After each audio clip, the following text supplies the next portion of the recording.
The second hidden habit is called chase the dawn. And a couple years ago, I don't know if you remember this, but the actor Mark Wahlberg, he posted his morning schedule. And it went viral. It was all over the news. And here's what his morning schedule looks like. At 2:30 a.m., he wakes up. At 3:15 a.m., he eats breakfast. At 3:40, he has his workout. 5:30, he has a post-workout meal. 6 a.m. shower. 7:30 golf. 8 a.m. snack. How do you play golf in 30 minutes? I don't know. 9:30 a.m. cryo recovery chamber. And that's Mark Wahlberg's morning. I remember when I saw that, I thought, there's no way that I'm ever going to get up at 2:30 in the morning. But I also thought, should I be scheduling my own snack times?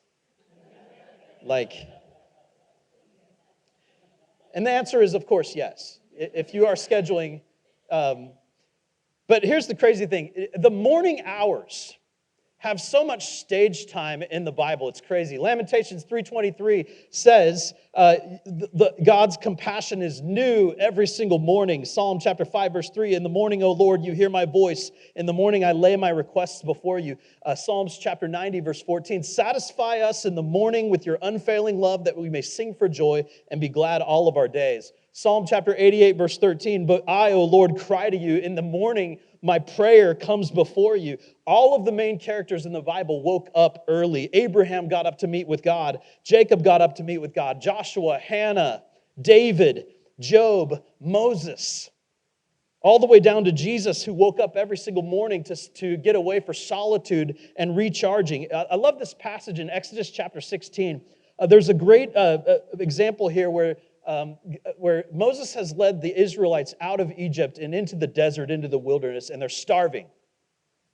And God causes this substance to rain down in the middle of the night and dry on the floor of the desert. It's called manna. In the morning, they wake up and it's dried and it's crusted, and they actually can eat it for nourishment. It's this miraculous provision that God gave to them. And here's what it says in Exodus 16, verse 21. Each morning, everyone gathered as much as they needed, and when the sun grew hot, it melted away. Even back in the Old Testament, if you wanted the blessings of God, if you wanted the food of God, you had to get up in the morning before the sun came out. You know, some of the challenges for getting up in the morning, I mean, some of us, we'd call ourselves by nature morning people, but I mean, think about the challenges of getting up in the morning. 200 years ago, people got up when the sun rose, and they went to bed when the sun set. But then they invented the light bulb, and of course, our days got longer. People started socializing into the evening, and we could kind of artificially manipulate the length of our days. And then the iPhone got invented. 90% of people sleep with their phones. And then 95% of people check their phones the first thing upon waking up. You know, we're just such a solitude-deprived culture.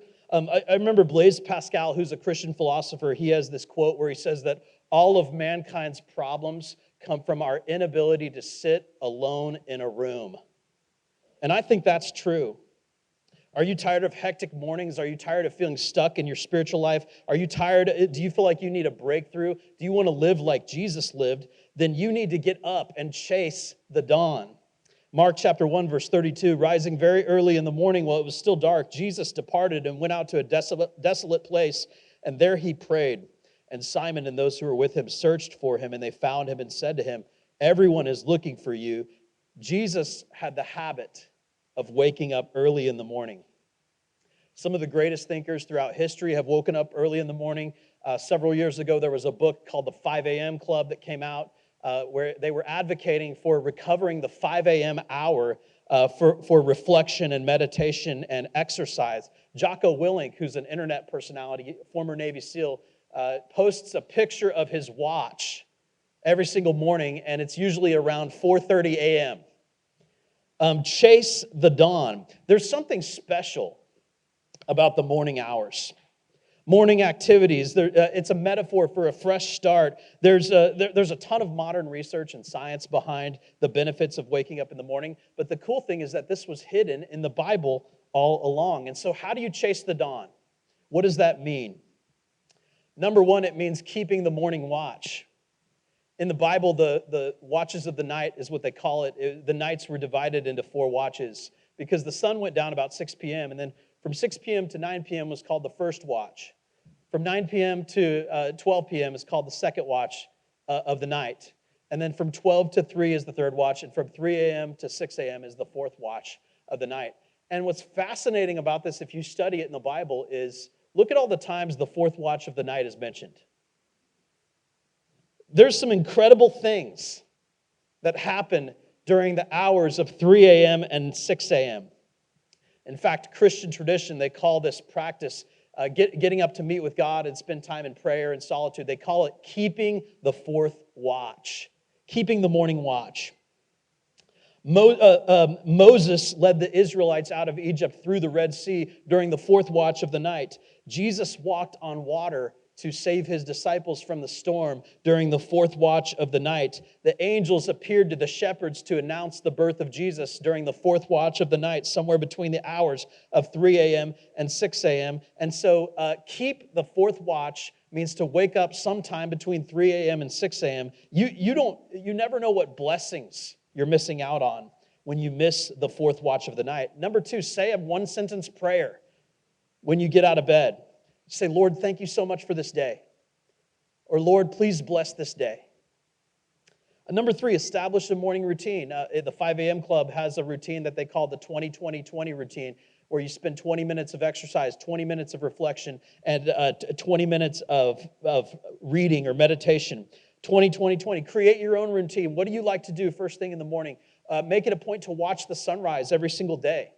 The neuroscientist Andrew Huberman says the single best thing you can do for sleep, energy, mood, wakefulness, and metabolism is to get natural light in your eyes the first thing in the day.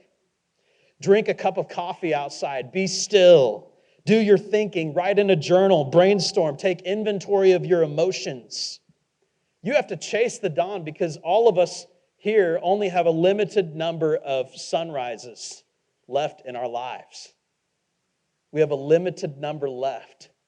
Don't miss the sunrise. You know, for a while, I take my daughter to school in the mornings down south, and every morning I was kind of complaining about it. I'm like, this is like a 20-minute round trip. There's all this traffic.